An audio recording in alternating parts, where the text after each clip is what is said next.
perpektong kapayapaan, Panginoon, yung kapayapaan na tanging sa iyo lamang nakafocus, Panginoon, upang makapagpuri kami ng buong lugod at buong puso. Salamat, Panginoon, sa kapayapaang ito, sa kapayapaan na may pagkilalang tanging sa iyo lamang namin masusumpungan ang lahat ng bagay na mayroon kami, Panginoon. Sa iyong kapangyarihan, Panginoon, nagmumula ang aming kalakasan upang ipagpatuloy namin yung aming pang-araw-araw na buhay. Salamat, Panginoon, sa lahat ng ibinibigay mo sa amin, sa lahat ng sa bawat hininga namin, sa bawat minuto ng aming mga buhay. Maraming salamat po, Panginoon. Sa iyong kamay, Panginoon, itinitiwala namin, iniaalay namin ng umagang ito sa matamis na pangalan ng aming Panginoong Jesus. Amen. Amen po. Ayan. Isang mapagpalang umaga po sa ating lahat. Isang hallelujah naman dyan. Hallelujah! Ayan. Tunay nga napakadakila mo, Panginoon. Kaya lahat po tayo sabay-sabay po nating itaas ang ating mga puso at ating mga kamay para sa ating Panginoon. Kantahin po natin, dakila siya.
Sa ating buhay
Patuloy po tayong magpuri sa ating Panginoon.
muling pagkakataon po.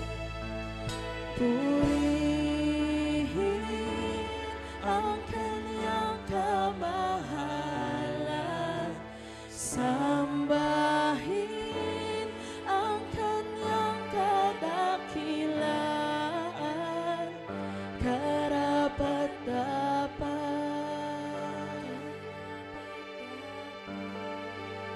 nararapat.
Panginoon, Panginoon, tunay nga po na karapat-dapat kang papurihan, Panginoon. Karapat-dapat kang sambahin, unahin, Panginoon, sa aming mga buhay. Ngayon, Panginoon, sa aming pakikinig ng iyong mga seta ngayong araw, Panginoon, aming sanang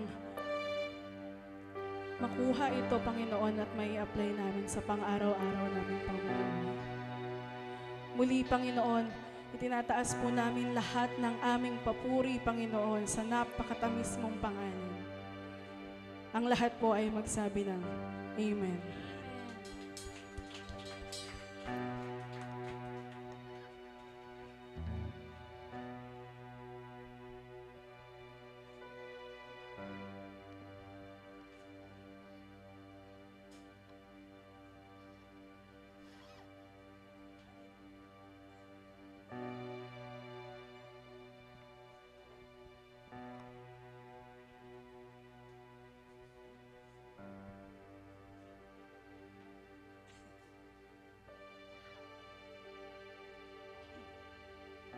po ay sama-sama manalangin.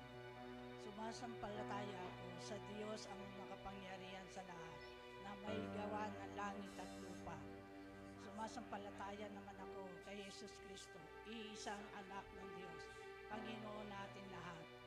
Nagkatawang tao siya, dalang na Espiritu Santo, ipinanganak ni Birhen Maria, pinagbalsakit ni Poncio Pilato, ipinako sa krus, namatay inilibing, nanaw sa karoroonan ng mga yumaw, nang may ikatlong araw na buhay ng muli. Umakyat sa langit na luklok sa kanan ng Diyos, Ama makapangyarihan sa lahat. Doon magmumulat paririto, maghuhukom sa nangabuhay at namamatay na tao.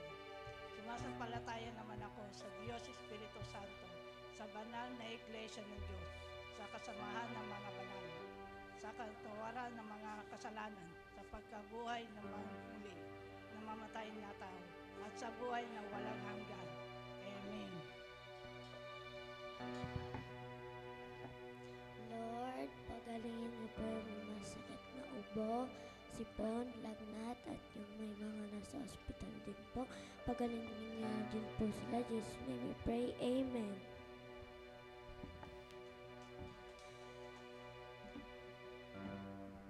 Opo na po lahat. Basahin ko lang po tong verse na to. Itong verse na to, siguro yung iba, ito rin yung verse nila. So, pagka in times of needs, itong verse na to, ito yung pinanghawakan. Philippians 4:19, "But my God shall supply all your needs according to His riches in glory by Christ Jesus Christ." So, sa lahat ng pangangailangan natin, tumawag lang tayo sa ating Panginoon dahil siya yung tumutugon. And yung blessing sa atin ni Lord, kailangan lang din natin na ibalik ito dahil lahat ng blessing na receive natin nanggaling sa Kanya. So, marapat lang na yung pagpupuri is ibalik natin sa Kanya. Yan yung highest praise and pagbabalik ng ating mga biyayang natanggap. So, awitin po natin yung ating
salamat po sa umaga ito. Salamat sa presence ng bawat isa. Salamat po, Panginoon, sa Holy Spirit nyo pa, Panginoon, na nag-flow sa amin, Panginoon. And salamat po, Panginoon, sa tithes and offering po, Panginoon, na na-receive po namin, Panginoon. Lord, nawa po, magamit nyo po namin po ito sa inyong ministeryo at sa aming pag-iipon po, Panginoon, para sa aming church building sa Lingunan. We pray po, Panginoon, na soon maitatayo po ang aming church. And salamat po sa bawat ministry na ginagawa namin, sa bawat gawain, Panginoon, na napaglilingkuran namin kayo. Ang perang ito, ang salapi, Panginoon, na na-receive namin, nagagamit namin, Panginoon, para lamang sa inyo, Panginoon, sa kalwalhatian nyo lang po, Panginoon. And we believe po, Panginoon, and we claim po, Panginoon, na yung aming church building ay matatayo na po sa tatamang panahon, Panginoon. Maraming salamat din po, Panginoon, sa mga kapatid po namin na nagbigay ng kanilang mga tithes and offering, Panginoon. Lord, continue to bless them po, Panginoon. Lord, bless them po, Panginoon. Lord, na ibalik nyo, Panginoon, ito ng siksik, diglig at umaapo po, Panginoon. And Lord, sa mga kapatiran namin na hirap at wala pang kakayanan, Lord, na magbigay. Lord, we pray po, Panginoon, na kayo po yung mag-provide.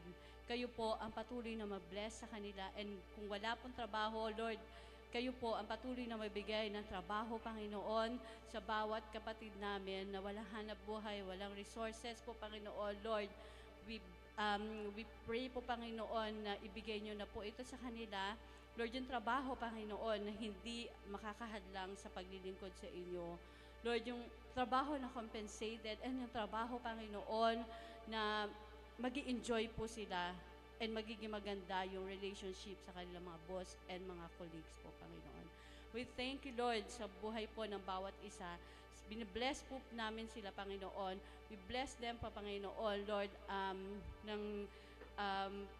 punong-puno po, Panginoon, ng pagpapala po, Panginoon, na manggagaling sa inyo, Panginoon. Salamat po, Panginoon. Ito po ang aming dalangin. In Jesus' name, Amen.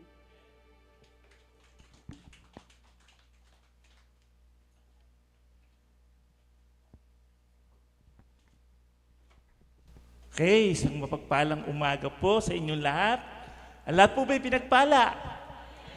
Yan. So, hindi ko na uulitin. Medyo malakas na eh. So, kanina umaga po, pag-gising ko, nagulat ako. Kasi may nakalagay doon, magpa-subscribe daw sa AFC PH, Agape Center, PH North Sagaray dahil meron na tayong YouTube channel. So, hindi ako maka-subscribe doon sa gamit yung cellphone dahil hindi ko alam yung password or what. Dahil yung mga bata gumagawa. Inopen ko na lang TV, mas madaling mag-subscribe doon sa YouTube channel sa TV. At tinignan ko pang ilan ako, 11. Hindi ito, mga more than 30 yata tayo. So, by siguro this evening, more than 30 na yung subscribers natin. Ano po? So, nakakatuwa po na, alam niyo po, hindi ko alam kung live tayo ngayon. Live ba tayo? Amen, live. So, makakapanood tayo ng live preaching kahit nasaan kayo. Mas madali kaysa, I think, sa Facebook kasi nabubura, nawawala. Minsan, tinitrace ba ko yung mga preaching nung nakaraan. So, nawawala, hindi ko na ma-retrieve. Pero ngayon, dahil meron na tayong sariling YouTube channel, ay madali na po nating ma-access, madali nating makita yung bawat pangyayari, preaching, gathering, o anumang bagay na pinagkakatipunan natin at ma-enjoy natin ang presensya ng ating mga kapatiran. Higit sa lahat, yung patuloy na blessing na nakita natin with our fellowship with our God. Amen po ba? So, sino pa dito ang hindi subscriber? Wala? Ay, subscriber na kayo lahat? Hindi ba? So, mamaya pa mag-subscribe na tayo. So nakakatuwa po na meron na tayong YouTube channel, sabi nga nila. Kasi YouTube lagi sinasabi. YouTube, yun daw po ang pronunciation. So mamayang gabi, tik-tik ko po, baka 100 na subscribers. So nakakatuwa po at nakakagalak. So kung may mga kaibigan kayo, kasama kayo sa bahay, subscribe na rin kayo. Amen? Amen. So before that, ang mga pangyayari ngayon, ma'am niya, meron daw sa trillion peso march ba sa Luneta, sa EDSA.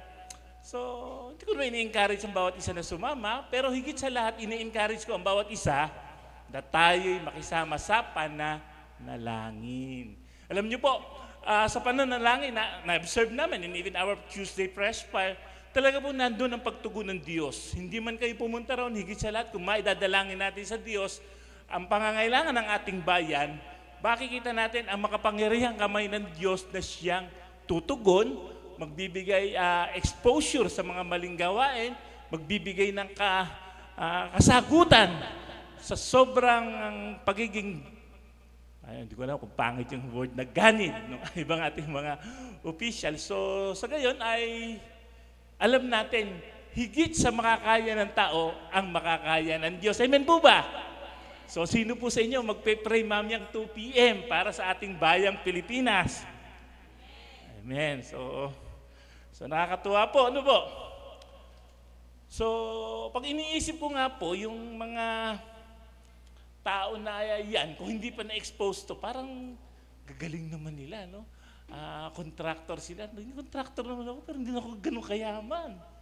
Tapos sila, engineer din naman ako, civil din, pero hindi ako ganun kayaman. Pero hindi naman ako congressman, hindi rin naman ako senador, siguro isang factor. But just the same, sabi po sa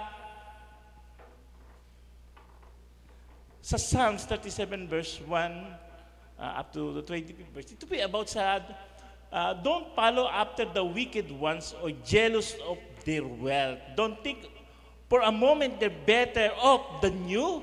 They and their short-lived success will soon shrivel up and quickly fade away like grass clippings in the hot sun. So wag po tayong mainggit sa mga taong para sabihin natin, parang lubos naman pinagpala sila, Lord. Pero kung pinanggalingan naman noon ay hindi maganda, hindi rin maganda ang kasasapitan ng panghuling pangyayari sa kanilang buhay. Sabi nga po ng rich fool sa Luke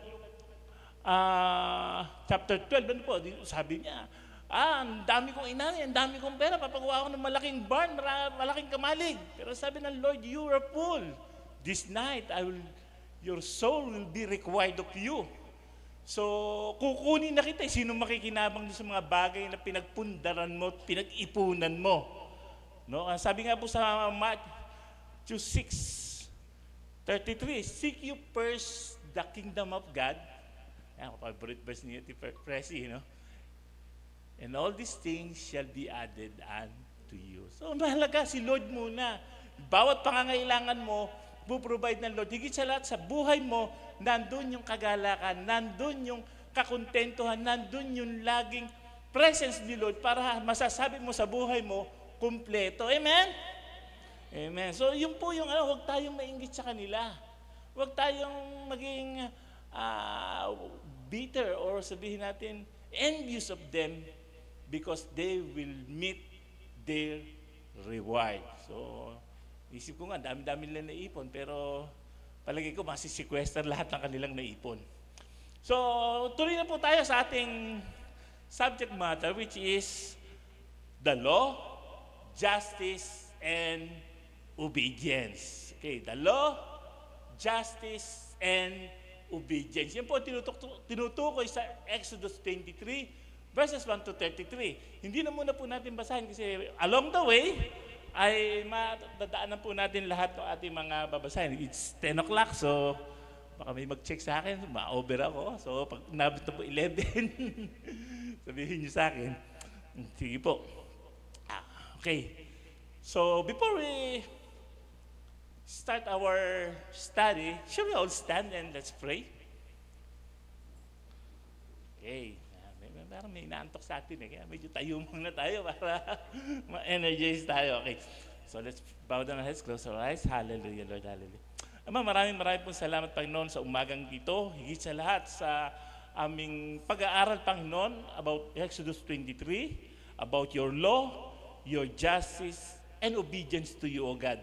Patuloy, Panginoon, ikaw ang siyang mataas. Makita namin ang iyong kalooban.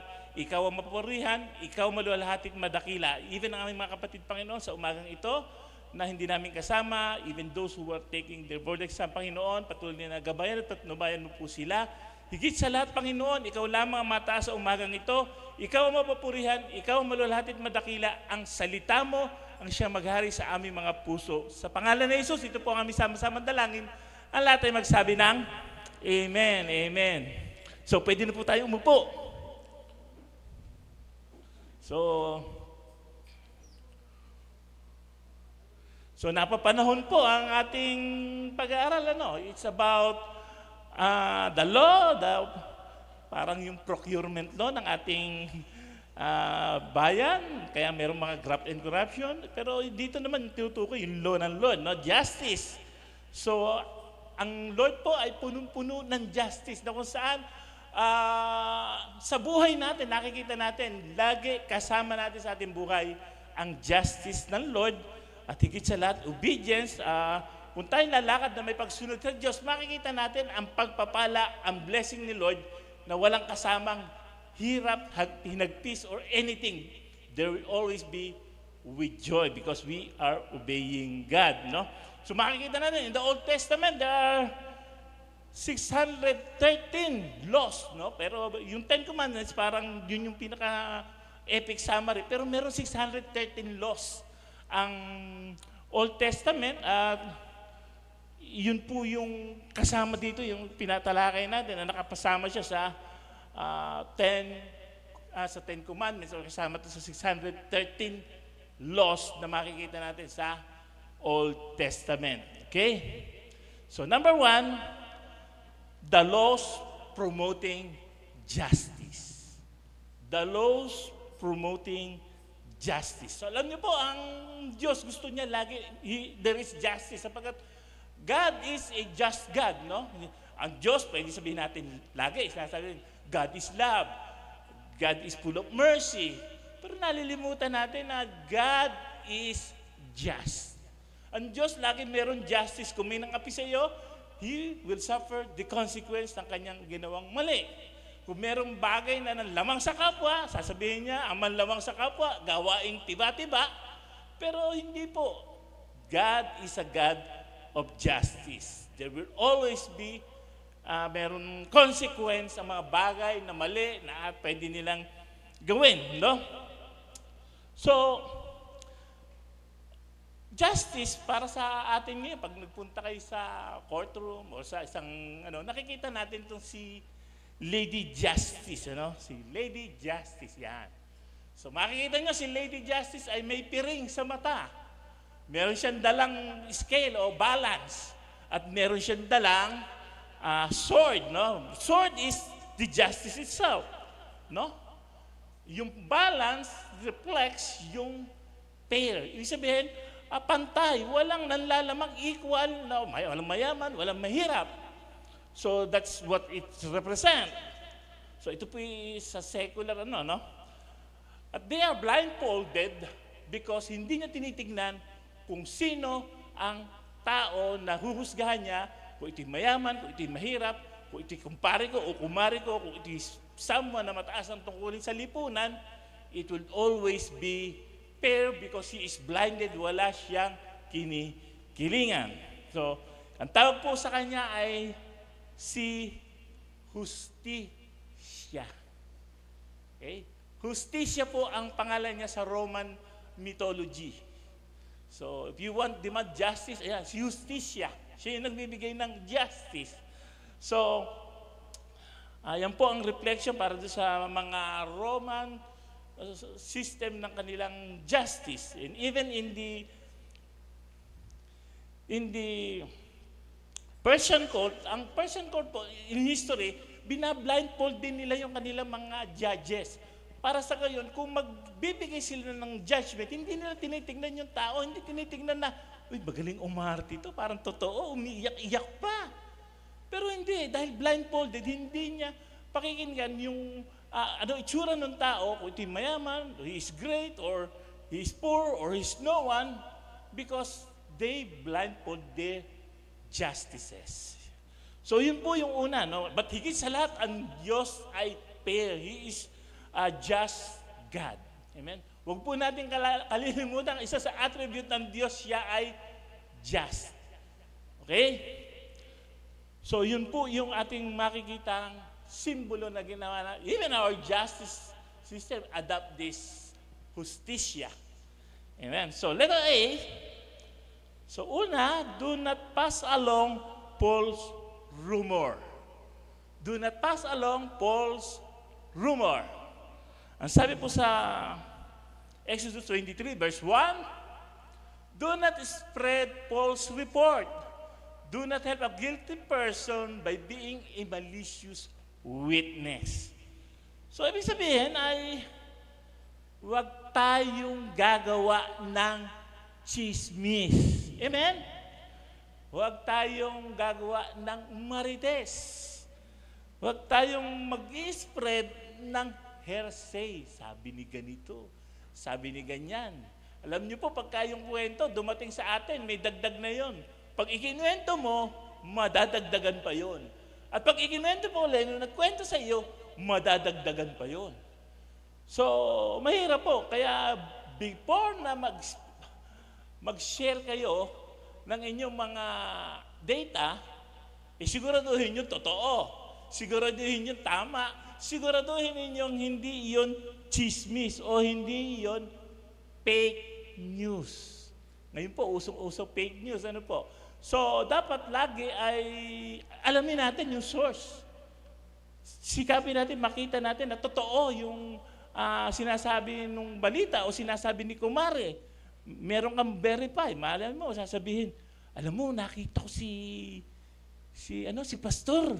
Lumabas doon sa bahay ni sister doon. Alam ko, yung asawa ni sister, wala. Nagpunta sa out of town. Silang dalawa lang ni pastor doon. Nakita ko, siya lang lumabas hindi siya nag-verify. Yung pala, nauna pumunta doon yung asawa at anak ni pastor para samahan si sister dahil mag-isa. Yun lang ang nakita niya, lumabas si pastor. So, dapat you have verified before you make any report. So, kawawa naman si pastor. Dahil umalis siya ng maaga, dahil may gawain pang pupuntahan, pero sinamahan lang po niya. So, dapat when we make a report, make sure na tama, na-verify natin, no? So, kung hindi sure, huwag mong i-share. Amen? Think before you click. So, napakarami po nating nababasang mga sa Facebook, sa YouTube, or anything. Napakarami pong fake news, okay? Lalo na sa panahon ngayon, no? Lalo na yung mga hearsay. So, pwede po kasing gumawa ng mga manufactured documents, no? Pwedeng even the words are out of context. So, misleading title to get views, no? Minsan mababasa mo sa ang ganda ng title Ala naman pala doon tungkol doon sa sinabing title yung kanyang sasabihin, no? Sasabihin doon. Nahuli na. O, tapos yung kung sino, kumanta na si Senator ganito ang utak. Pag binasa mo, wala naman. So nagagawa tayo ng mga misleading title, no? So naalala ko yung isang na nabasa na natin, Peter Cayetano replaces Tito Soto. I think it's 1PH News, no? Siya lang yung nag-carry ng gano'n na meron daw kudita uli sa Senado. Nung pinarify ko, ang nanggaling is a 1.ph news that only 6,000 subscriber and siya lang may dala ng ganong news. Binerify ko sa mga news ng normal, wala. Even Cayetano, hindi niya sinabing, hindi totoo yan. They disclaim the report. So dapat mag-iisip muna tayo and this news spread. No? So ganun po, dapat we do not share fake news, no? Do not promote, no? So,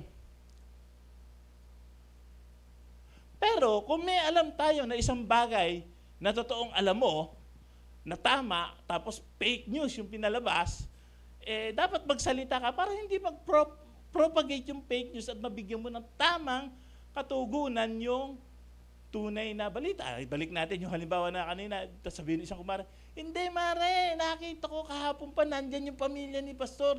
Si Pastor ginabilang ng punta dyan kasi may gawain pa rin siyang pinuntahan at maaga siya umalis. Pero hanggang ngayon, nandun pa nga yung asawa at pamilya ni Pastor. Dahil sinasamahan si sister, walang kasama sa bahay. So when you know the truth, you should say the truth. Hindi dapat na tungkulin natin na pag alam natin yung katotohanan, sabihin natin yung totoo. Kung meron ba dito may alam about the flood control? O baka pwede kayong mag-testimony, sabihin nyo, totoo, ganito. Palagi ko, wala naman tayong contact doon sa mga ano. But just the same, if you know the truth, shed light to the truth. Amen? Kasi yun ang gusto din ng Diyos. Merong justice, merong pag-spread ng tamang balita. Hindi papabulaanan mo yung mga fake news. Letter B. Do not bear false witness. Okay, do not bear false witness. Ibig sabihin, may tumayo na po ba sa witness stand dito para tumistigo? Wala pa? O, yan. Anong tinistigo mo? Official naman daw. So, sinertify lang niya, yung mga sinertifyan niya. Ako once stand in the, so ganun din, sinertify ko na yung sa company namin, yun yung totoo na binigay namin kontrata, that such contract exists. So that's the truth. So it shed light to the truth. So ganun po, pag hindi tayo pwedeng mag-false witness. Alam ba, sabi nung kumare, hindi, wag na lang yun, ano? Yung mga bata na lang, sasabihin mo, anak, mamaya baka dumating si Aling Barang na nagpapautang ng 5-6, sabihin mo, wala ako. Pagdating ni Aling Barang, sabi po ng nanay ko, wala siya. Wala daw siya. So, alam niyo po, mga bata pa, matutulungan natin, anak natin.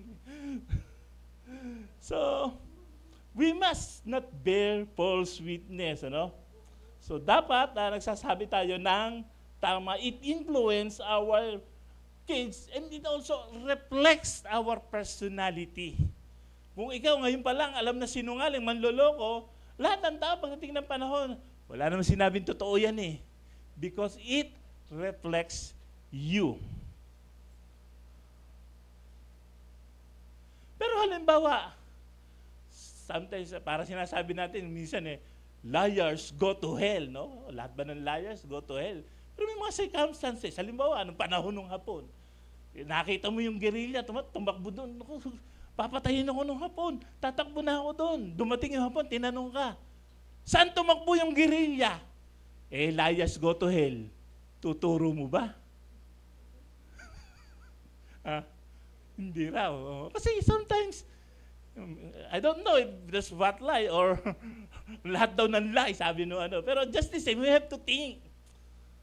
Minsan nga, nagbabasketball Pumake yung isa na nag-dribble siya, kunyari mag-shoot, hindi, pinasa niya. Sabi nung kalaban niya, alam mo, Kristiyano ka, ba't mo ko niloko, nag-fake ka, sabi mo mag-acto kang shoot, pero ipinasa mo.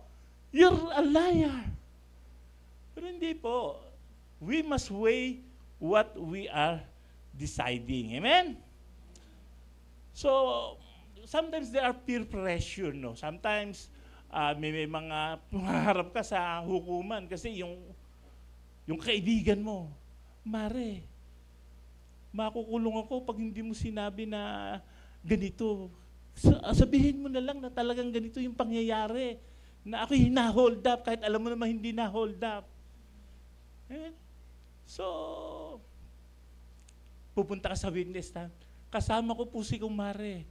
May humold up po sa amin habang kami naglalakad. Pero may CCTV. Pero meron naman CCTV. Nakita kayo, naglalakad. Wala namang humold up sa inyo sa lugar na sinasabi nyo, sa oras na sinasabi nyo. So, you are still liable. So, do not bear false witness. Yun po ang sabi sa Exodus 23, verse 2. And in Exodus 20, verse 16, di ba? Do not bear false witness. Sabi sa 10 Commandments, no? I think that's the 9th commandment. So, it is by peer pressure. Sino po? Wala pa nga pala, no? Kami lang pala tumatayo sa witness stand dito, so wala pa kayo na-experience na peer pressure. Sa barangay, wala? Wala din, okay. So, maganda. Ngayon, alam niyo na, dapat we speak the truth, and the truth will set you free. Okay? So, alam niyo, pinakamagandang example dito, yung may resibo to, may may news article tungkol kay Garcia versus Marcoleta. Naalala nyo na inaccuse ni Congress pa noon si Marcoleta, ito si Garcia ay merong mga offshore account sa Cayman Islands and even here in the Philippines. So nag-ano siya ng mga dokumento. Ito, may mga deposit slip kami nakalagay. Nilagay namin yung account number at nilagay namin pangalan ni Commissioner Garcia. At tinanggap ng bangko na meron siyang existing na ganitong account. Ang sabi po ni Commissioner Garcia, nasa Inquirer po yan. So hindi ko po hinaka yung kwento kasi ano tayo, live tayo, maraming makakapanood, baka sabi gumagawa akong kwento. Hinako lang yan.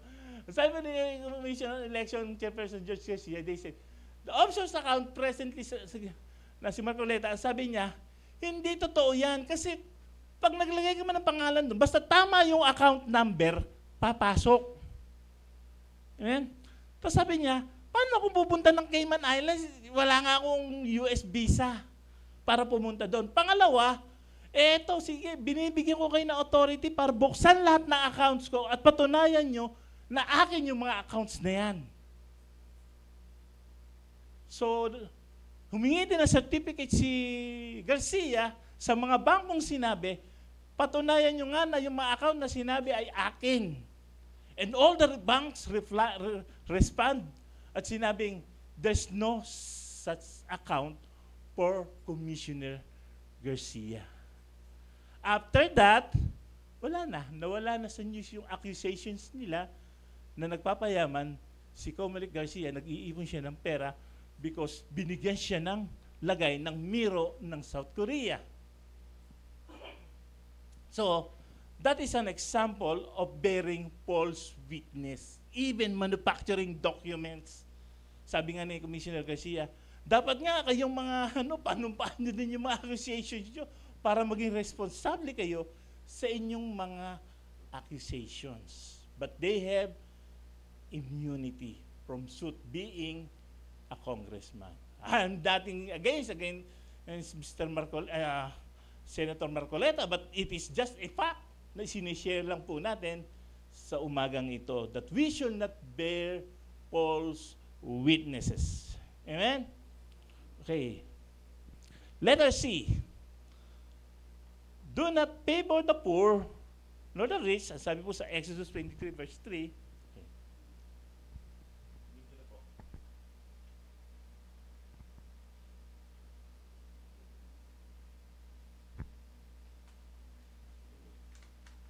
Sabi po rito, and do not show favoritism to a poor person in a lawsuit. Huwag mong papaboran ang mahirap dahil mahirap siya sa isang kaso. So, because justice is blindfolded. Hindi ka tumitingin kung mayaman o mahirap. Kung tamang nagkasala ang mahirap, give justice. Kung tamang nagkasala ang mayaman, give justice. So, you shall not favor the poor because they are poor. Alam niyo po, God has already placed protection from the poor. Napakarami na pong protection ng Diyos para sa mahihirap. Pero kasama na rin tayo, siyempre, na tumulong din sa mahirap. Pero not to the point that we will pervert justice because they are poor. Ang favorite narrative po ng mga mahirap, pag sinabi, kasi po wala po akong pangkain nga napilitan akong magnakaw. Wala po kakainin yung aking pamilya. Pero nagdadrag siya para sabihin niya nagnakaw siya dahil wala siyang pangkain, wala silang trabaho. Bakit ka walang trabaho? Kasi po masarap mag-addict. So you shall not use this as tawag dito, yung scapegoat para hindi ka alibi, para hindi siya maging subject sa justice. Alala ko may isang kwento. Totoo, no? I think it's 7-Eleven, meron biglang pumasok, nag-shoplift ng gatas. Tumakbo yung nag-shoplift ng gatas ng bata at sumuot sa isang, medyo balak lang tulay para dun pumasok. So hinabol nung nung store manager, hinabol din to ng kanyang security guard, tumawag sila ng pulis, at inintay nila lumabas yung, inabangan nila, at nang lumabas yung tao na nagnakaw ng gasas, nakita nila na meron tong anak, walang pandede. Sabi nung store manager, sir, hindi ko na po ako magpe-press ng charges kasi talaga pong kailangan nila yung gatas. So, yun yung punto na hindi niya nag-press ng charges because talaga naman siya ay kapos. So yun nga po, do not favor the poor nor the rich kung ikaw ay magja-judge. So, hindi na umabot sa judge kasi pinatawad na nung store manager. Siya na lang yung nag-abono doon sa kinuhang gatas. Hindi ko na alam kung bibigyan niya ng supply ng gatas yung taong nagnakaw. But just the same, we should protect the poor, but at the same time, we should not pervert justice because they are poor. So we serve a just God so that we will be fair. You know? We serve a just God so that we will be fair.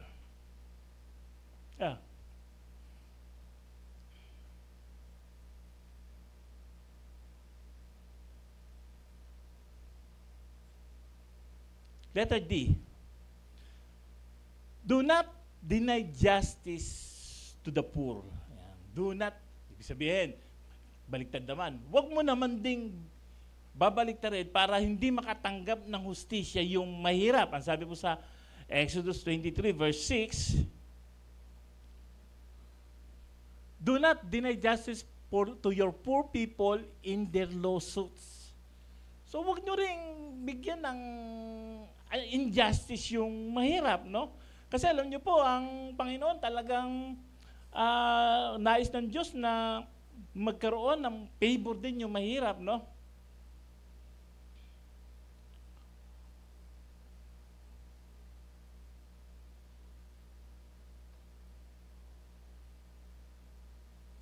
So, para napakadali po kasi maneglect yung mga mahirap, no? It should keep them from getting fair justice. Kailangan din po nila meron talagang fair justice. So sa panahon, even in our country, meron tayong tinatawag na PAO, no? Public Attorney's Office. If you cannot afford a lawyer, the government shall provide for you. Ang sabi po sa Miranda Rights. So, merong binibigay na lawyer ang gobyerno. Alam niyo po, hindi porke PAO, mahinang klaseng lawyer, ha?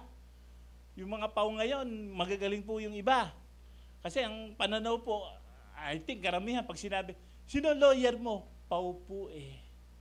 Hindi po. Magagaling din yung ating mga PAO lawyer. No? Isang kaklase ni AC, ano pangalan na? Si ano ba? Si Bea, yan. Sa Malolos, siya po ay nasa PAO. UP graduate po siya. Magaling po siyang lawyer, pero PAO siya. So, hindi porke sinabing PAO, mahinang klase. Kasi yun ang perception natin eh. Lawyer mo, PAO, hindi yung mga di kampanilya. Hindi po, magagaling din yung ating mga PAO lawyer. Kaya yung mga missing sabongeros, ang lawyer nila, PAO.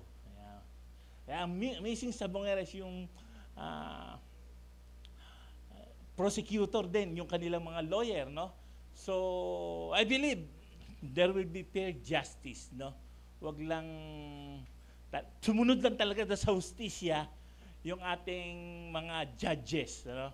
So, now in the hands of the judges, so, ewan ko kung ano mangyari kay Atong, hindi ako pwedeng magbigay ng judgment patungkol kay Atong Ang.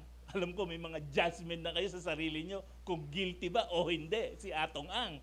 But just the same, sa Lord, merong justice. Mag-prosper ka naman sa panahon ngayon, pero sa Lord, there will always be justice. Hindi just tiis. Amen? Mahina, amen na. So do not deny justice to the poor.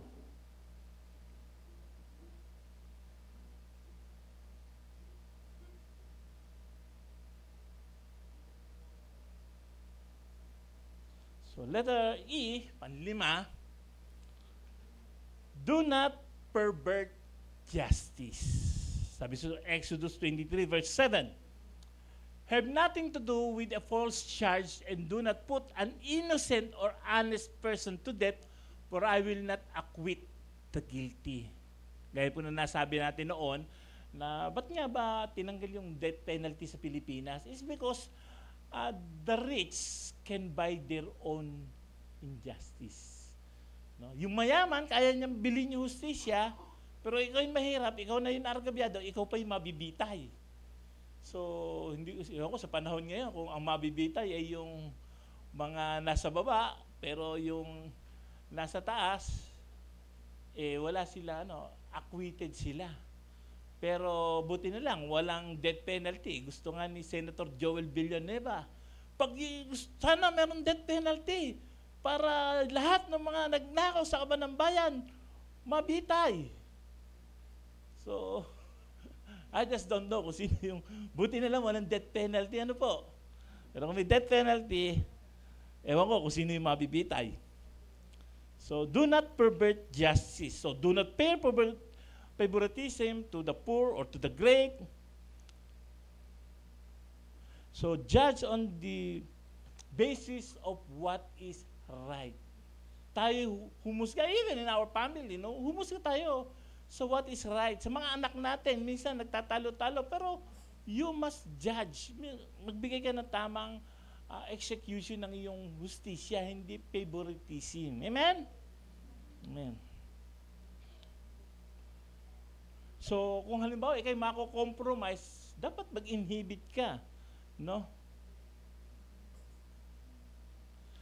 Alam niyo po, when you say justice, ang mga justice po ay the hands are tied by the letters of the law. Ibig sabihin, kung ano ang nasusulat sa batas, yun yung kanilang basihan ng paghuhukom o ng pag-decide sa kanilang pag-judge sa isang usapin, no?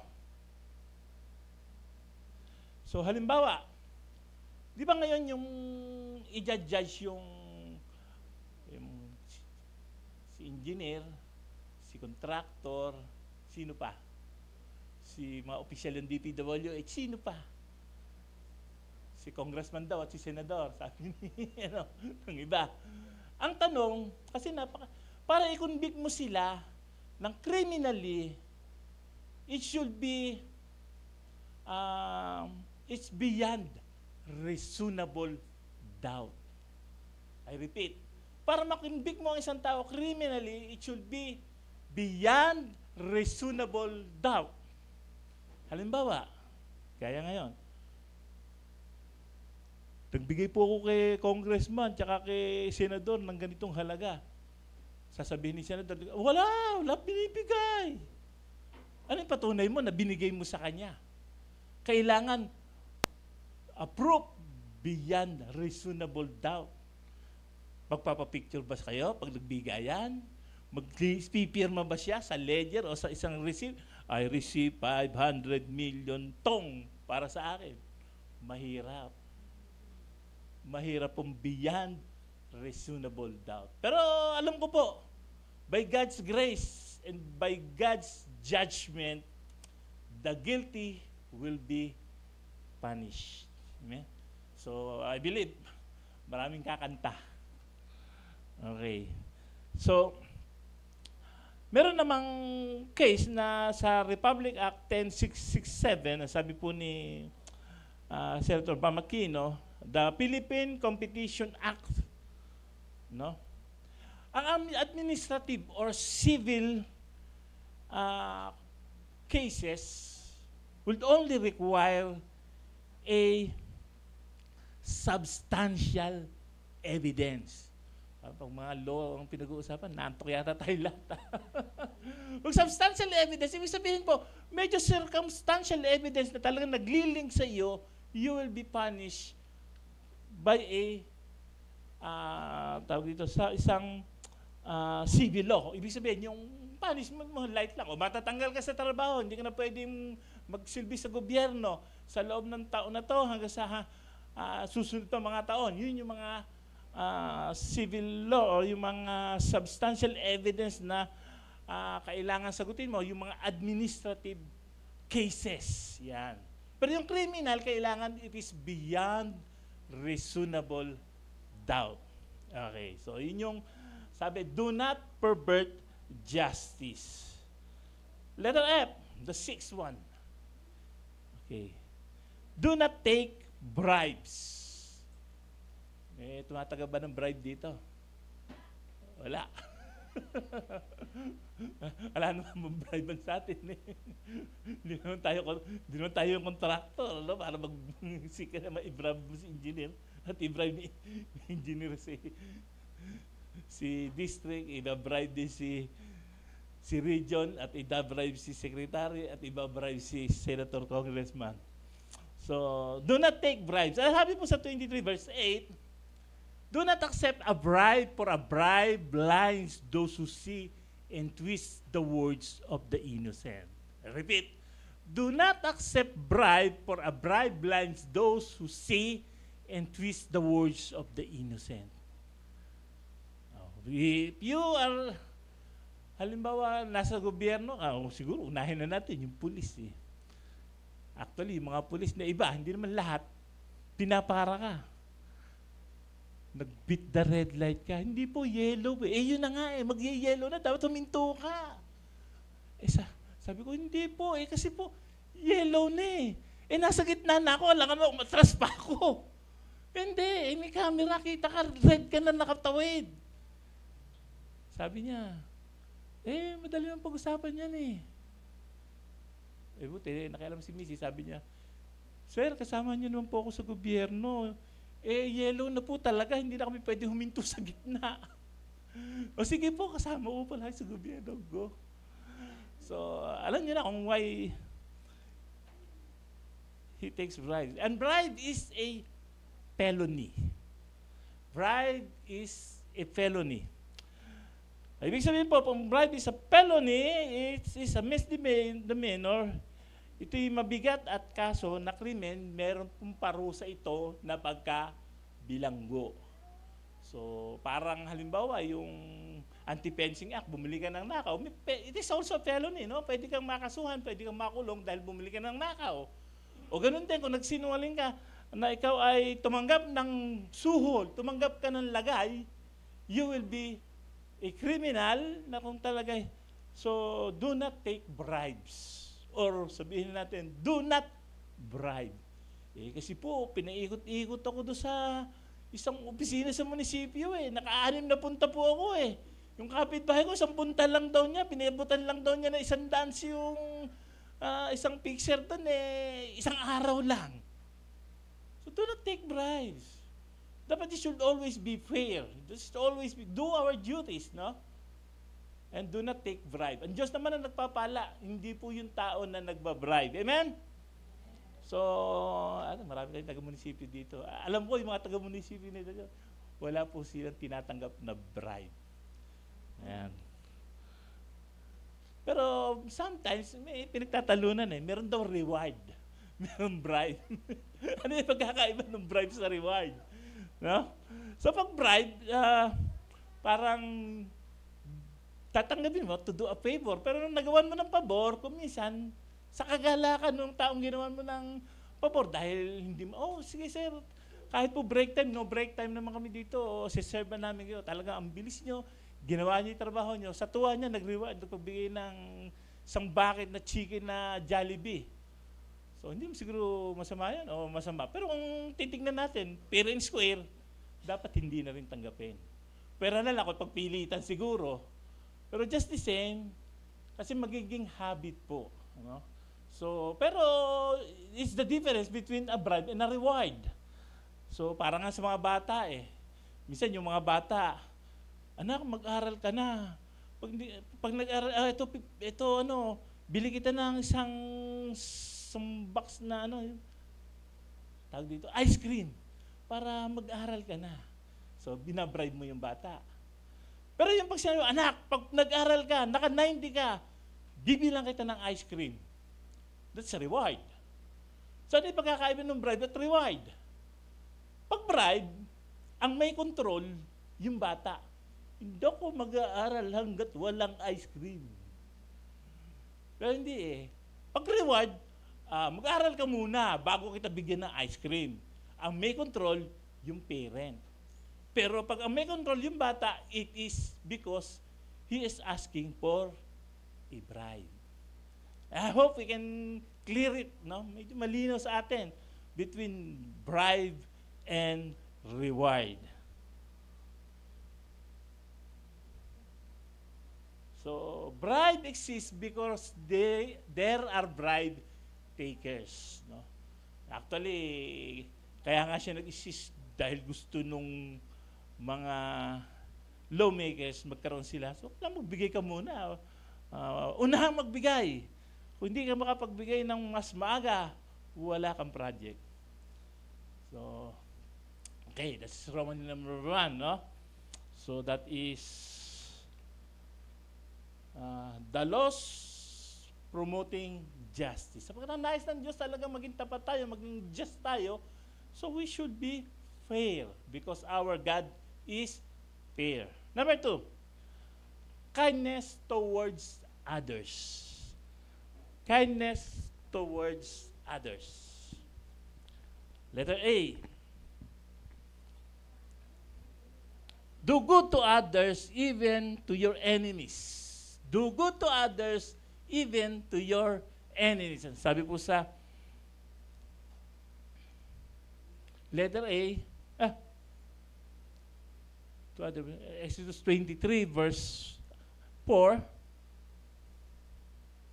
if you come across your enemy's ox, donkeys wandering off, be sure to return it.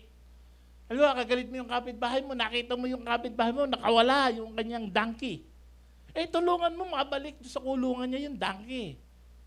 Amen? Kahit kagalit mo yung kapitbahay mo, gawin mong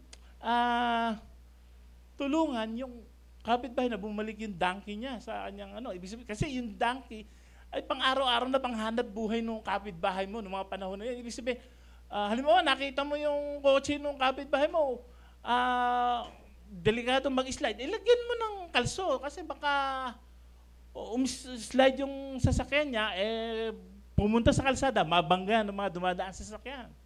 So that's like it, no?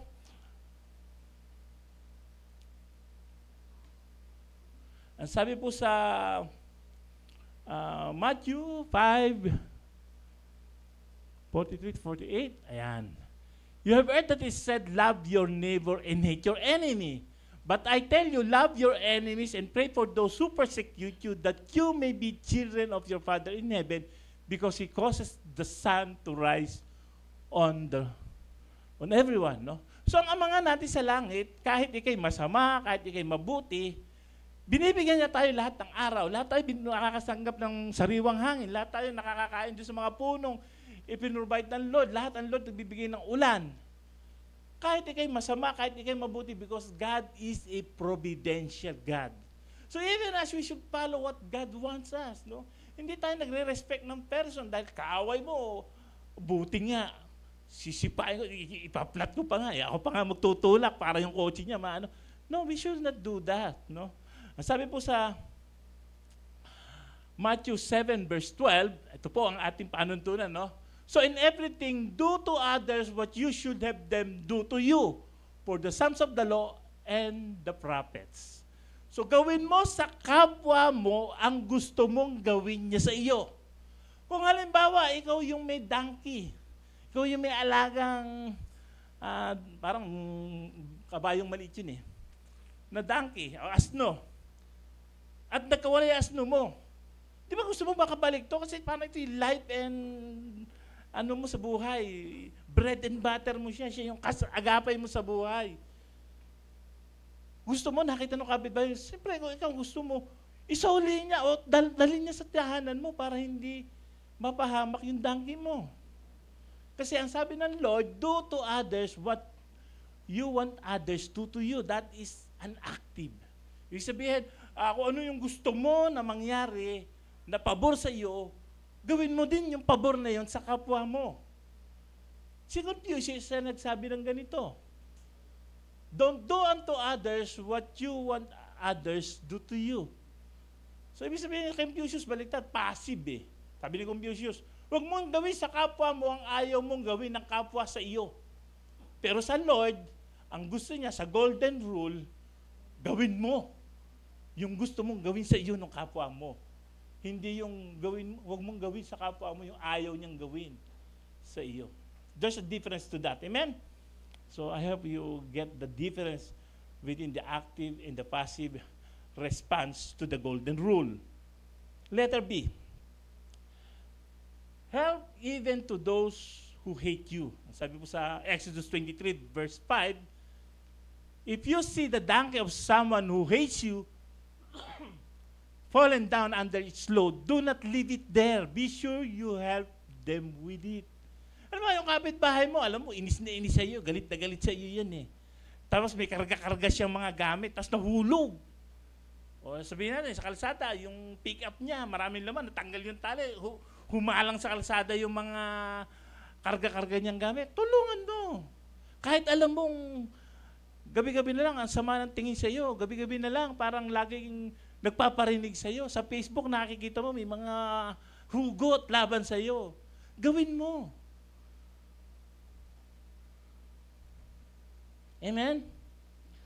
Ang sabi po sa Luke 10, verse 29 to 37, ito po yung pinakamagandang example. Ano po? So, that's the parable of the Good Samaritan. Hindi na natin babasahin. Ubusin ng oras. So, sa parable of the Good Samaritan, ang Samaritan at ang isang Hudyo, hindi po magkasundo yan. The Jews hate the Samaritan. Pero sa the parable of the Good Samaritan, it is the Samaritan who helped the Jew. Dumaan yung mga Pariseo, dumaan yung ng law, pero hindi siya tinulungan ng kapwa niya Hudyo. Ang tumulong sa kanya, yung Samaritano. And the Samaritans and the Jews, hindi sila magkasundo. Pero tinulungan siya ng Samaritan. So that's what Jesus wants with us. Kahit alam mong galit sa iyo, kung kailangan ng pagkakataon, tulungan mo. Amen? In that way, you show that you are a children of God. Amen. Let us see. Do not oppress the stranger. Do not oppress the stranger. Sabi po sa Exodus 23 verse 9, do not oppress a foreigner. You yourself know how it feels to be a foreigner because you were a foreigner in Egypt. So ganun po, no? Tayo, sabi din sa mga Israelita, kayo naging foreigner din sa Egypt, kinalinga kayo ng mga taga-Ehipto, huwag niyong bigyan ng pagganti yung mga Egyptian. Because you yourself has been a foreigner in Egypt. Sabi po nga po sa Luke 10:27, love your neighbor. As thyself, he answered, love your Lord your God with all your heart, with all your soul, and with all your strength, and with all your mind, and love your neighbor as yourself. Amen? So, lahat po tayo. Sino po sa inyo nag-abroad na? Ayan. Hindi ka pa nakapag-abroad. Hindi ka pa nakapunta sa ibang bansa. Wala ba nakapunta dito sa sa Brunei? Hindi ba tayo ng ibang bayan? Pero di ba, naruga naman tayo ng mga Bruneian. Naruga naman tayo. Kami nasa Amerika, mabait na yung Amerikano. Hindi naman namin natagpuan doon yung mga galit sa mga Asia na bigla na lang gugulpihin pag nakita yung Asyano eh.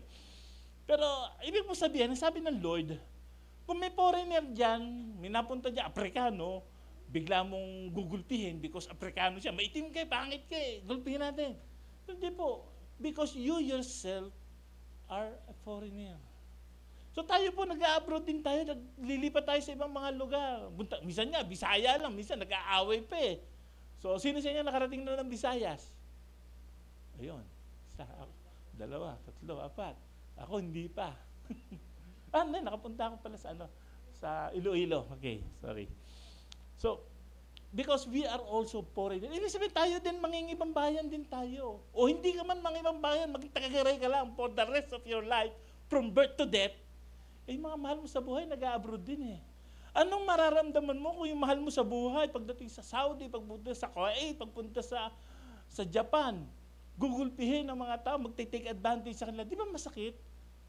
Pero kung ikaw ikakalingain mo yung stranger, pinakikita mo kung ano yung bilang isang Kristiyano ng Diyos natin ay kumakalinga sa mga strangers. Amen? Amen. So do not oppress the strangers.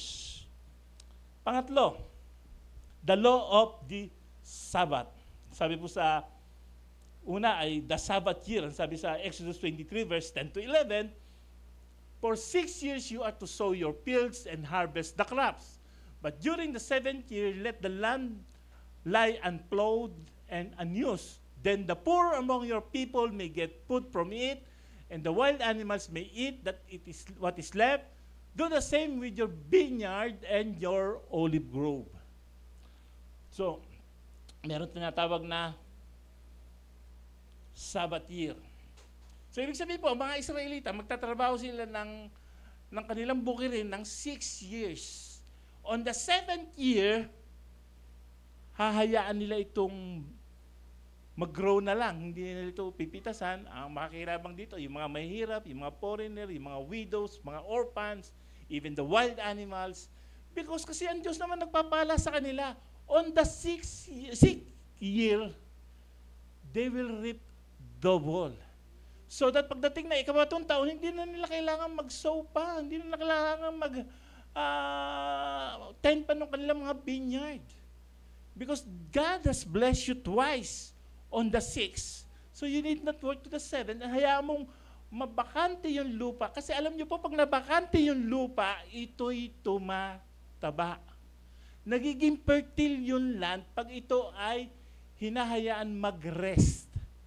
Amen. Pero sa panahon niya, hindi na ginagawa yung pagre-rest kasi scientific world na tayo ngayon. Lalagyan natin ng mga fertilizer, everything. So pwede pa rin. Pero ang dinesign ng Lord yan, di uso yung fertilizer no, siguro, or because gusto ng Diyos laging may rest. No? Even the animals, no? Even the people, no? So rest makes the land fertile, gives to the poor, the stranger, to the widow, and to the poor. So alam niyo po ba, dahil hindi sinunod ng mga Israelita ang sinabing Sabbath year rest, sila po ay napunta at patapon sa Babylon, na exile sila. Sabi po sa 2 Chronicles 36 verse 21, the land enjoyed its Sabbath rest all the time its desolation it rested until the 70 years were completed in fulfillment of the word of the Lord spoken by Jeremiah. Alam niyo po, for 70 years, napunta ang Israelita sa Babylon, na-exile sila. For 70 years, naging nabakante yung lupa kasi for 450 years, hindi nila in-honor yung Sabbath rest ng lupain for the year na 7 years. So 70 times 10, I think, so equivalent to na 70 years ng exile. And for 70 years, naging tigang yung lupa nila dahil sila ay napunta sa exile. So meron pa po tinatawag na Jubilee year, no? So in 7 times 7, so 7 taon na Sabbath year, sa ika-49th year, Sabbath year yun, no? Pero on the 50th year, that is the Jubilee year, so ibig sabihin, 2 taon naman. Every 50 years, 2 taon ang Sabbath year. Ibig sabihin, dahil may Sabbath year, may Jubilee year, sa ika-48th year, magre-reap ng triple ang mga Israelite. That is how God designed how He blessed His people. So, pagdating ng Jubilee year, lahat ng slave, lahat ng mga lupa na nasanla, balik sa mga tunay na may-ari. Amen? So, kasi sa pamumuhay nila noon, kung halimbawa wala kang pera, isinasanla nila yung lupa, napupunta sa iba't ibang mga pamilya yung lupa. Pero because of the year of Jubilee, ibinabalik. Para ba yung ginagawa ng mga Ayala na inililis yung mga lupain nila ng 100 years. So tatayo ka ng building, pagdating ng 100 years, ibabalik sa Ayala ang lahat ng property na nilis mo sa Ayala. So yun po yung prinsipyo doon. No? So, yun yung una, Sabbath year. Pangalawa, the Sabbath day, Exodus 23 verse 12, sabi po rito, 6 days do you work, but on the 7th day do not work, so that your ox and your donkey may rest, and so that the slave born in your household and the foreigner living among you will be repressed. So, we work Monday to Saturday, karamihan ano? Yung iba, hanggang Friday lang. So, yung mga taga-office, 2 ang rest day nila. So, para makapag-rest kayo, even the donkeys, yung mga animals, mga slaves, gusto ng Lord nagre-rest. Amen? So, yung mga, hindi na, kasi minsan pinagtatalunan po ito, no, na dapat ang Sabbath rest ay Sabado, sasabihin ng mga Sabadista, sasabihin ng mga Jehovah. Kasi yun yung nasusulat sa salita ng Diyos. Sabbath is Saturday, Sabbath day. So dapat Sabado, meron kong kaopisina nun Sabadista. Kaya pag day off, ang day off niya, Saturday. Pero Sunday papasok siya. Kasi yun yung paniniwala nila. Alam niyo po, para sa akin, the Sabbath day, God is a respecter of which Sabbath ang sabi po sa Colossians 2 verse 16, basahin muna po natin. Therefore, do not let anyone judge you by what you eat or drink or with regard to the religious festival, a new moon celebration, or a Sabbath day. Huwag mo hayaang husgahan ka kung ano yung Sabbath day mo. Tayo, we celebrate yun on Sunday. So, sino dito nasa mga medical, wala. Mga nurse, nurse, wala. Retired na raw siya. Alam niyo ba, di ba ang rest day nila, hindi naman Sabbath day, hindi naman Friday, dahil nasa Saudi siya, hindi Sunday. Irregular. Yung iba, irregular ang... Kasi alam niyo po, kung i-implement po yung Sabbath day, pagdating po ng Sabado or ng Sunday sa atin dito, wala na pong nasa ospital, wala nang doktor, wala lahat na magpiprepare ng pagkain, kawawa yung pasyente. Amen? Nakukuha niyo yung punto? Paano kung i-implement mo, kailangan Sunday, rest day yan hindi pwede magtrabaho, uwi kami lahat. So kung bawa, namamasahe ka, paano ka pupunta sa church? Wala kang sasakyan jeep, walang driver, kasi nasabat day dapat mag-rest din yung driver. Di parang pinupursige mo na yung driver, kasi magtrabaho ka kasi pupunta ako sa church. So, kaya sabi ni Pablo, irregardless kung ano yung rest day mo, you respect everyone because they are doing their job. Ang mahalaga, mag-rest ka.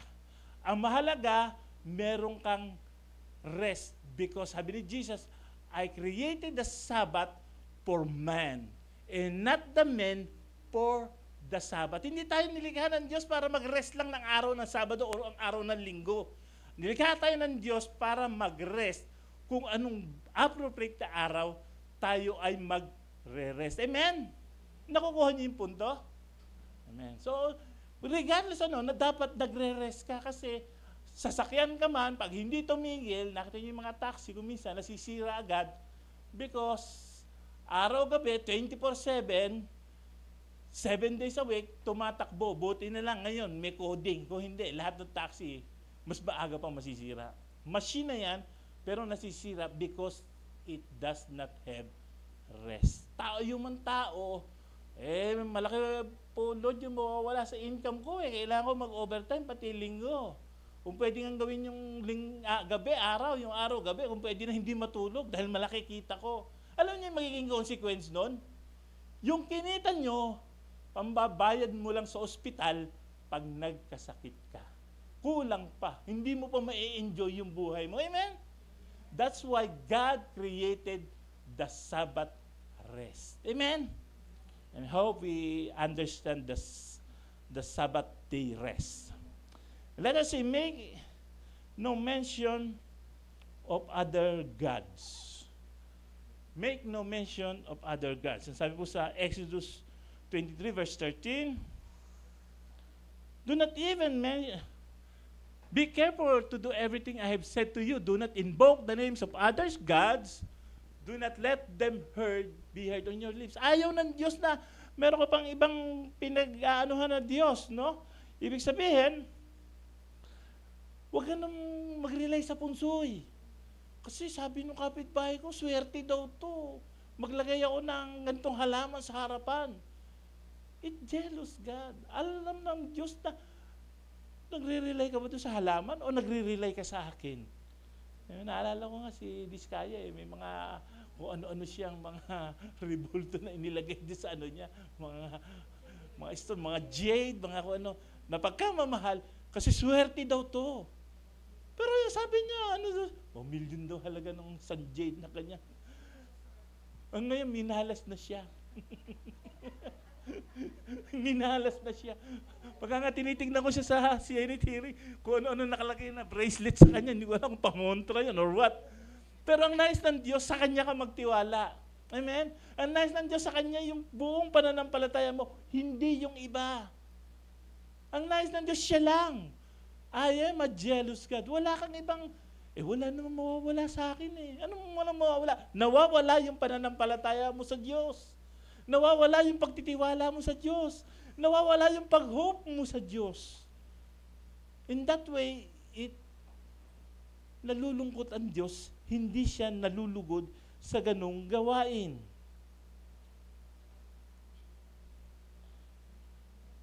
So, in short, love God, trust God, believe God, and hope in God. O, baka meron dito may mga dalang kung ano-anong anting-anting, ha? Meron kayong pangontra. Si Lord po, sufficient sa lahat. Amen. Okay, malapit-lapit na tayo. Okay. 4, the 3 feasts, no?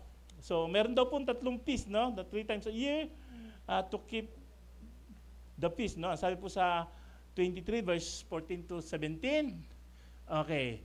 3 times a year you are to celebrate a festival to me. Celebrate the festival of unleavened bread. For 7 days, eat bread made without yeast. I command you, do this at the appointed time in the month of Aviv. For in the month you came out of Egypt.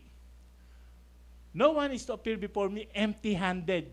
Celebrate, tandaan niyo, no one to appear before me empty-handed. Celebrate the festival of harvest with the first fruit of the crops you sow in your field. Celebrate the festival of ingathering at the end of the year. Then you gather in your crops from the field. In verse 17, 3 times a year, all the men are to appear before the sovereign Lord. So ang commandment po sa kanya ay 7 years, 3 times a year, celebrate sila ng feast sa Jerusalem or sa kanilang tabernacle, no? So, ang makikita po natin dito ay it's a pilgrimage, no? Na ang Passover at yung unleavened bread. Yung Passover po is an 8-day feast, no? Yung Passover, yung panahon na naglagay sila ng, nakuha natin sa Exodus, yung blood sa doorpost and the lintel.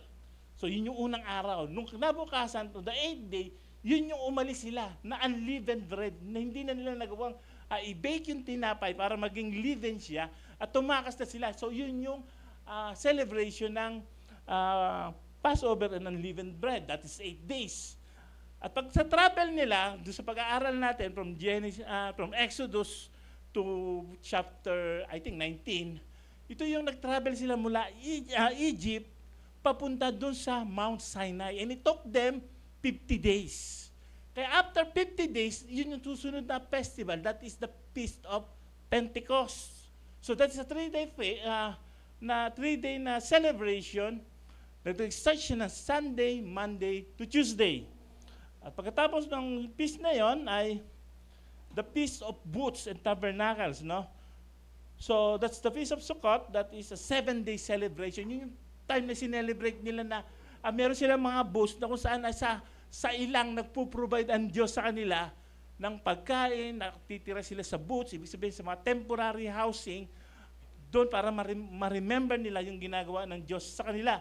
And try to remember that in every festival, meron tong mga harvest. Ano po? Sa Passover and unleavened bread, that is the barley harvest, na kung saan nag-o-offer sila ng the best kay Lord. Sa Sukkot, sa weeks, the Pentecost ay Shavuot, that's the wheat harvest, no? At sa Feast of Booths, that's the fruit harvest. No? They give the best. So, in all their peace, they offer to God. No? So, makita natin na dito, mababasa natin that do not, must not cook the kid on the mother's milk. No? Yung pong anak ng kambing, hindi mo dapat lutuin sa gatas ng kanyang ina. So to some, maybe mapapasal kayo. Pero pag inaral nyo po at nakita nyo even yung mga na hukay ng mga archaeologists, because that is the practice of the Canaanites during that time. Na yung kanilang pag-o-offer sa Diyos-Diyosan nila, yung anak ng kambing lulutuin doon sa gatas ng ina. That's a worship of idols. Kaya hindi pinagagawa sa kanila ng Diyos yung ginagawang to. But the Israelites, to be safe, hindi sila kumakain ng karne at gatas at the same time. Para siguradong hindi nila mabibreak yon. No? So, ang ginagawa nila, hindi sila kumakain ng cheeseburger. Sa umaga, gatas, tinapay, mga fruits, pwede. Sa tanghali, meat, pero walang gatas, walang dairy. So that's how you will, siguro pag nagpunta tayo sa Israel, ewan ko kung may pupunta ba dito sa Israel? O kinakabahan din kayo kamukha ko? Baka bigla tayong tamaan ng Hamas ng bomba doon. But just the same, yun po yung kultura nila. I wish I could visit to exercise that culture, but just the same, yun po yung dahilan because yung mga Canaanites, ganun yung worship nila. Pag worship nila sa kanilang Diyos-Diyusan, niluluto nila sa gatas ng ina ang anak niya. That is a pagan worship. Okay, panlima, the promise of God's presence, no? So, the angel of the Lord will be before you. Ang pangako ng Diyos sa mga Israelita, ang aking anghel ay will be before you. Ang Diyos naman, pangako sa atin, my Holy Spirit will be with you. No?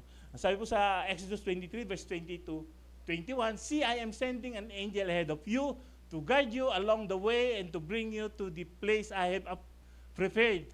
Pay attention to him and listen to what he says. Do not rebel against him. We will not forgive your rebellion since my name is on him. So pangalawa, the blessing will follow obedience. So kung tayo susunod, nandun yung pagpapala. Talaga naman, pag sumunod tayo sa Diyos, nandun ang pagpapala. Amen?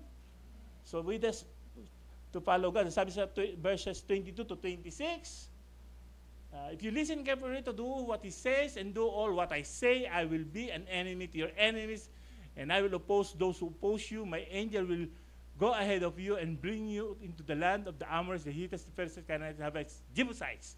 So, kung susunod tayo sa Diyos, nandun ang katagumpayan sa iyong pakikipaglaban. Let us see, God will help you. Ang sabi po sa chapter 23, 27 to 30, I will send my terror ahead of you and throw into confusion every nation you encounter. I will make all your enemies turn their backs and run.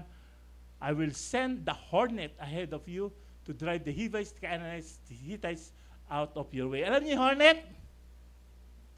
Hornet. Yung F-18 Hornet, aeroplano, no? Hindi po, putakte. Yun yung hornet, putakte. Sabi po sa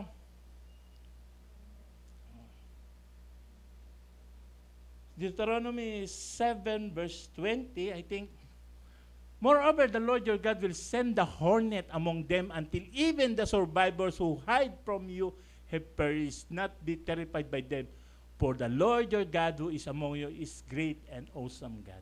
Try to imagine, nakipaglaban sila, pinadala ng Diyos yung mga putakte para labanan yung kanilang mga kalaban. Siguro pagdating nila, tatalian na lang nila o susugpuin na lang nila yung kalaban kasi pinutakti na sila. Amen? Kahit magtago sa pinaka pwede niyang pagtaguan, kaya siyang pasukin ng putakte. Ang sabi po sa 2 Chronicles 20 verse 15, he said, listen, King Jehoshaphat and all who live in Judah and Jerusalem, this is what the Lord says to you. Do not be afraid or discouraged because of this vast army, for the battle is not yours but God's. Alam niyo po yung problema ni Jehoshaphat dito? Napakaraming nasyon nagsama-sama sila para labanan ang Israel. And what King Jehoshaphat did, ang sabi ng Diyos, magpadala ka ng mga manunugtog at magparada kayo.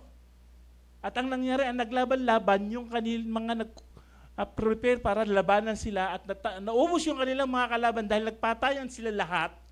Pero sila, hala silang dala nila mga trumpet, mga tamborin, mga harp. Because the battle is mine, says the Lord. Sa buhay po natin, maaaring may kinakaharap tayong mga problema. Para sa atin, imposible. Pero sa Diyos, walang imposible. Para sa atin, medyo parang wala na akong kawala. Ang dami nila. Natabunan na, lagpas tao ko na, hindi ko na kayang gumalaw.